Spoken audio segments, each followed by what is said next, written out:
क्या आप जानते हैं कि यीशु मसीह की हाइट कितनी है? ये वीडियो उस इंसान के बारे में है जिनको परमेश्वर ने एक भयानक कार एक्सीडेंट से बचाया। जो गाड़ी इनके बीच आकर टकराने लगी थी वो इनके शरीर के बीच में से गायब होकर आर पार होकर निकल गई और इन्हें कुछ भी नहीं हुआ। ऐसा बड़ा चमत्कार इनके जीवन में हुआ। ये यीशु मसीह से भी मिले। इस भाई का नाम है केविन ज़दाई। केविन जब छोटे थे तो वे जिस चर्च में जाते थे वहाँ पर पवित्र आत्मा के बारे में नहीं बताया जाता था। वे बहुत धार्मिक थे पर उन्हें आत्मा के कामों और आत्मा की बातों की कोई जानकारी नहीं थी। वे चर्च में जाकर बैठ जाते थे और हर रात चर्च में बैठकर शांति से अपने जीवन के मकसद के बारे में सोचा करते थे। तो एकदम से हवा का झोंका कई बार उन्हें महसूस होता था और जब भी ऐसा होता था तो वे बहुत अच्छा और हल्का महसूस करते थे। एक बार जब ऐसा हुआ तो उन्हें उसके साथ एक दर्शन भी हुआ। उन्हें उस वक्त चर्च का पुलपिट भी नजर नहीं आ रहा था। उस वक्त केविन को परमेश्वर का पहाड़ नजर आया जिस पर मूसा था। उन्हें वह नजर आया जहां पर परमेश्वर ने मूसा से बात की थी और मूसा को ट्रेनिंग दी थी। उस वक्त उन्हें ऐसे लगा जैसे वो मूसा के साथ थे। ये सब केविन को 10 साल की उम्र में नजर आया था। परमेश्वर ने तब उन्हें वह बातें दिखाई जो उनके जीवन में होंगी। जब केविन बड़े हो गए तो वे कई बार उन बातों को याद करते रहे कि कब वे बातें उनके जीवन में पूरी होंगी, पर उन्हें ये नहीं पता था कि उन्हें उन बातों को अपने जीवन में पूरा करने के लिए खुद भी मेहनत करनी होगी। उन्हें परमेश्वर में आगे बढ़ना होगा। पर केविन को पवित्र आत्मा के बपतिस्मे के बारे में भी कोई जानकारी नहीं थी, क्योंकि चाहे वे चर्च में जाते थे पर उन्हें कभी भी ये नहीं बताया गया था कि उन्हें नया जन्म लेने की जरूरत है। जिस जगह केविन काम करते थे वहाँ उनका कोई साथी प्रचार सुन रहा था और उस प्रचार में वे मसीह में नया जन्म लेने के बारे में बता रहे थे। तो उन्होंने पूछा कि ये नया जन्म क्या है। तो उनके साथी ने उन्हें बताया कि क्या तुम्हें नहीं पता कि हर किसी के लिए नया जन्म लेना जरूरी है। उस दिन केविन को ये पता लगा कि उन्हें अपने जीवन में बदलाव लाने के लिए पवित्र आत्मा से भरपूर होने की जरूरत है। उनके साथी ने उन्हें घर जाकर यूहन्ना की पुस्तक पढ़ने को कहा और जैसा यूहन्ना 3:7 में लिखा है कि तुम्हें नए सिरे से जन्म लेना अवश्य है। फिर केविन ने घुटने टेक कर परमेश्वर से कहा कि परमेश्वर, अगर तू मेरे साथ वैसा ही व्यवहार करे जैसा तू बाइबल में लोगों के साथ करता था तो मैं अभी अपना जीवन तुझे देना चाहता हूँ। मैं वही करूँगा जो तूने मुझे करने के लिए बुलाया है। उसके 2 महीनों बाद केविन कार में कहीं जा रहे थे और उस दिन बर्फ बहुत पड़ी हुई थी और उनकी गाड़ी बर्फ में फंस गई। दूसरी तरफ से एक और गाड़ी उनकी तरफ बड़ी तेजी से बढ़ रही थी पर केविन अपनी गाड़ी वहां से नहीं हटा पा रहे थे। केविन ने तब परमेश्वर को मदद के लिए पुकारा, लेकिन उन्हें ये एहसास हुआ कि वे परमेश्वर को अपनी भाषा में नहीं बल्कि गैर भाषा में पुकार रहे हैं। वे लगातार परमेश्वर को पुकारते रहे और वह गाड़ी जो केविन की गाड़ी से टकराने वाली थी वे उस गाड़ी के बीच में से गुजरकर निकल गई और केविन को कोई नुकसान नहीं हुआ। वे ये देखकर हैरान रह गए और उन्हें विश्वास नहीं हुआ कि गाड़ी उनके बीच में से गुजरकर चली गई और उन्हें कुछ भी नहीं हुआ। केविन बिल्कुल सही सलामत थे। उस दिन केविन को गैर भाषा का वरदान मिला और उन्हें पवित्र आत्मा की सामर्थ का एक्सपीरियंस भी हुआ। फिर 1992 में वे एक डेंटल सर्जरी के लिए डॉक्टर के पास गए थे। उन्हें जाते समय ये महसूस हो रहा था कि कुछ महान उनके जीवन में होने वाला है। डॉक्टर ने उन्हें एनेस्थीसिया का इंजेक्शन लगाया। उन्हें महसूस हुआ कि उनकी बॉडी रिलैक्स करने लगी है और उसी समय उनकी आत्मा उनके शरीर से निकल गई। केविन अपने शरीर को देख पा रहे थे और वे सोचने लगे कि कैसे वे अपने शरीर में वापस जाएं, पर वे उसमें वापस नहीं जा पा रहे थे। उस समय लोग सोच सकते हैं कि केविन को डर लग रहा होगा, पर केविन ने बताया कि उस सिचुएशन में परमेश्वर की प्रेजेंस उनके जीवन पर इतनी भारी थी। अगर आप मसीह में सही रीति से होते हैं तो आपके लिए कोई रुकावट नहीं होती। आप परमेश्वर की भारी प्रेजेंस को महसूस कर पाते हैं। केविन के लिए वह एक्सपीरियंस बहुत सुंदर था क्योंकि उनमें कोई डर नहीं था। उन्हें कोई दर्द महसूस नहीं हो रहा था। वे पूरी तरह से आजाद महसूस कर रहे थे। उन्हें लगा कि अब वे मर चुके हैं और वे सर्जन को ये बताना चाहते थे और वे उसे हाथ लगाकर बुलाने लगे, पर वे केविन को देख नहीं पा रहे थे। फिर उन्होंने चिल्लाकर बताने की कोशिश की पर वे उन्हें सुन भी नहीं पाए। उस वक्त केविन ने अपनी बॉडी की तरफ देखा और उनकी बॉडी एकदम से बहुत ज्यादा चमकने लगी और वे सोचने लगे कि ऐसा क्यों हो रहा है। उनका चेहरा बदल रहा था और उनका शरीर बहुत ही ज्यादा खूबसूरत बन रहा था। उनका चेहरा उन्हें एक फरिश्ते के जैसा लग रहा था। उसी वक्त केविन ने कहा कि मैं खूबसूरत लग रहा हूँ। फिर केविन को अपने पीछे से आवाज आई जिसने कहा कि तुम मुझे हर समय ऐसे ही लगते हो। केविन ने पीछे देखा तो उनके पीछे यीशु मसीह थे। वे दिखने में इतने सुंदर थे कि केविन यीशु के चेहरे से नजर नहीं हटा पा रहे थे। फिर यीशु मसीह उन्हें कुछ खास बातें सिखाने लगे। यीशु मसीह ने कहा कि जो जीवन हम धरती पर जीते हैं वह थोड़ा है, पर तुम्हारे वचन बहुत सामर्थी हैं। केविन ने बताया कि यीशु मसीह का कद 5 फुट 11 इंच के करीब था। उनके बाल लंबे थे और वे राजा है, पर उसके कपड़े राजों की तरह नहीं थे। उसने एक चोगा पहना हुआ था, पर उसकी प्रेजेंस इतनी जबरदस्त थी कि उन्हें ऐसा लग रहा था कि उनके सामने कोई राजा खड़ा है।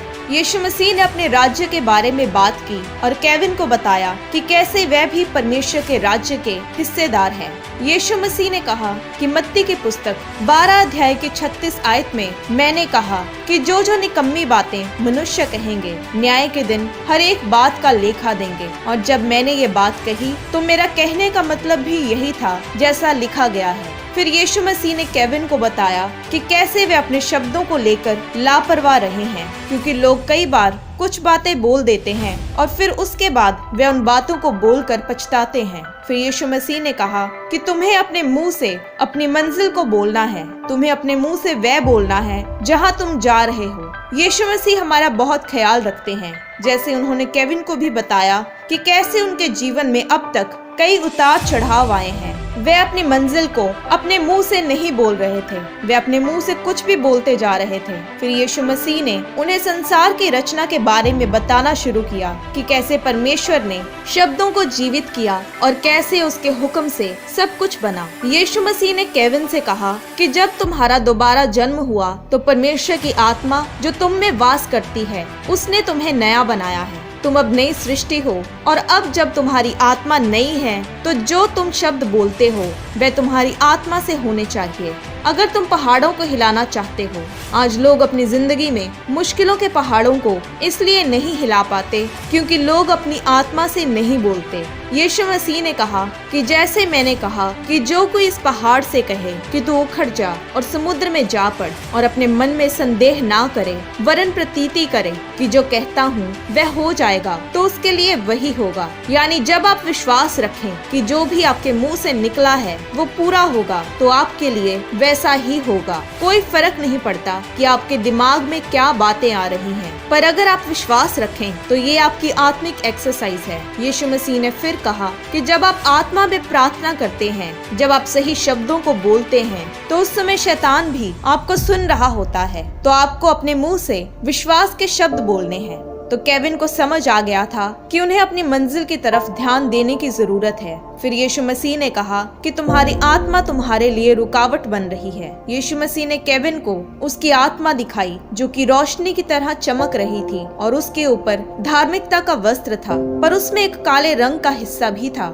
यीशु मसीह ने केविन से पूछा कि क्या तुम देख रहे हो कि कैसे उस काले रंग के दाग के कारण तुम्हारी सारी सुंदरता खराब हो रही है। यीशु मसीह ने कहा कि ये तुम्हारी आत्मा है, इसे गौर से देखो। केविन ने उसे ध्यान से देखा तो उन्हें शब्द नजर आने लगे। वह सब बातें जो उन्होंने बोली थी उन्हें नजर आईं और वह बातें भी जो लोगों ने उन पर बोली थी। केविन ने कहा कि उन्हें ये सब बातें याद थीं जो उन पर बोली गई थीं जब वे छोटी उम्र के थे। वह बातें जो उन पर श्राप के रूप में बोली गई थीं और उन बातों का असर उनकी आत्मा पर हो रहा था। जैसे आज आप भी अगर अपने जीवन पर विचार करें तो लोगों ने बहुत सी बातें बोली होती हैं, जैसे कि तू कभी सफल नहीं होगा, तेरी शादी कभी नहीं होगी, तू बांझ रहेगी, और लोग हर गलत बात का आप पर इल्जाम लगाते हैं। केविन के साथ भी ऐसा ही हो रहा था और इन बातों के कारण उनका दिमाग भी ऐसा ही बन गया था और वही बातें उनके दिमाग में थी। पर जैसा बाइबल में लिखा है कि शारीरिक व्यक्ति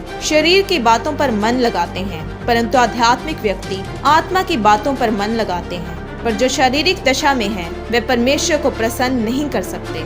यीशु मसीह केविन से इसी बारे में बात कर रहे थे और उन्हें समझ आ रहा था कि उन्हें अपनी आत्मा में बदलाव लाने की जरूरत है। यीशु मसीह ने उन्हें बताया कि परमेश्वर का वचन प्रभावशाली है अगर आप उसे अपनी आत्मा के साथ मिला लें। उन्हें आत्मा से प्रार्थना करते हुए विश्वास में बढ़ने की जरूरत है, परमेश्वर के प्रेम में बढ़ते रहने की जरूरत है और हर वक्त परमेश्वर के वचन पर मनन करने की और अपने मन को बदलाव के लिए खोलने की जरूरत है।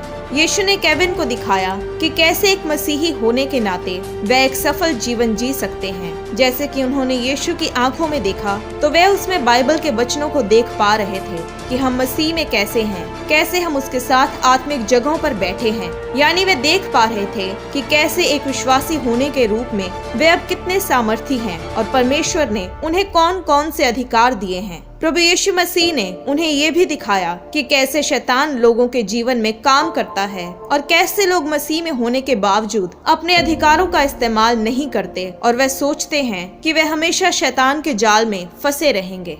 फिर यीशु मसीह ने केविन से कहा कि मैं चाहता हूँ कि तुम जाकर लोगों को ये संदेश दो जो मैंने तुम्हें कहा है, क्योंकि ये संदेश लोगों की मदद करेगा कि वे अपने जीवन को सही दिशा में लेकर जाएं, ताकि वे सही अंत कर सकें। यीशु मसीह का केविन को ये सब कुछ दिखाने का मकसद यही था कि वे कैसे सही अंत कर सकते हैं, हम कैसे आत्मा में और प्रेम में परमेश्वर के साथ चल सकते हैं, कि हम कैसे शैतान को उसी की गेम में हरा सकते हैं। शैतान आज लोगों के जीवन में कई तरीकों से काम करता है और उन्हें परमेश्वर की प्रेजेंस से, उसके भवन से, उसकी भलाइयों से दूर ले जाने की कोशिश करता है। पर उस हालात में आप ये न सोचें कि ये सिचुएशन आपका अंत है, पर आपको ये सोचने की जरूरत है कि इस हालात में आप जो फैसले लेंगे वही तय करेंगे कि आपका जीवन आगे कहाँ जाएगा। इन हालातों में अगर आप निराशा में या गुस्से में आकर परमेश्वर से नाराज होकर उससे दूर हो जाएंगे तो आप अपनी जिंदगी को